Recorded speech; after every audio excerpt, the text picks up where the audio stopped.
15 বছরের শক্তিশালী শাসন হঠাৎ করেই এমন ভরাডুবি। পশ্চিমবঙ্গে কি এমন ঘটল যে মমতা ব্যানার্জির দল এত বড় ধাক্কা খেল? এটা কি শুধু নির্বাচন, নাকি এর পেছনে আছে গভীর রাজনৈতিক বার্তা?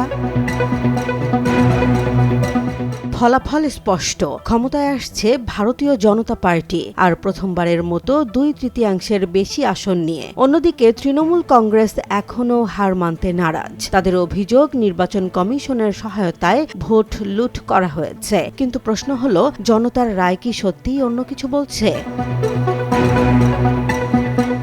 এতদিন নারী ভোটই ছিল তৃণমূলের সবচেয়ে বড় শক্তি। লক্ষ্মীর ভাণ্ডার, কন্যাশ্রী এসব প্রকল্প জনপ্রিয় ছিল ঠিকই, কিন্তু নারী নিরাপত্তা ইস্যুতে ক্ষোভ এবার বড় ফ্যাক্টর হয়ে দাঁড়ায়। আরজি কর কাণ্ডের মতো ঘটনা ভোটে প্রভাব ফেলেছে, এটা এখন স্পষ্ট।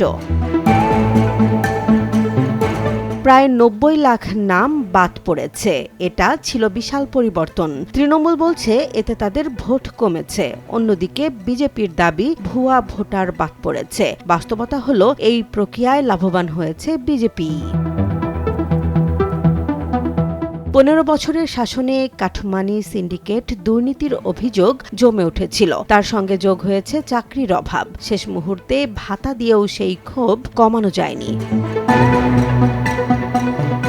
দীর্ঘদিন মুসলিম ভোট ব্যাংক ছিল তৃণমূলের শক্ত ঘাঁটি, কিন্তু এবার দেখা গেছে হিন্দু ভোটের কনসলিডেশন। সফট হিন্দুত্ব কৌশল নিয়েও লাভ হয়নি, বরং ভোট গেছে সরাসরি বিজেপির ঝুলিতে।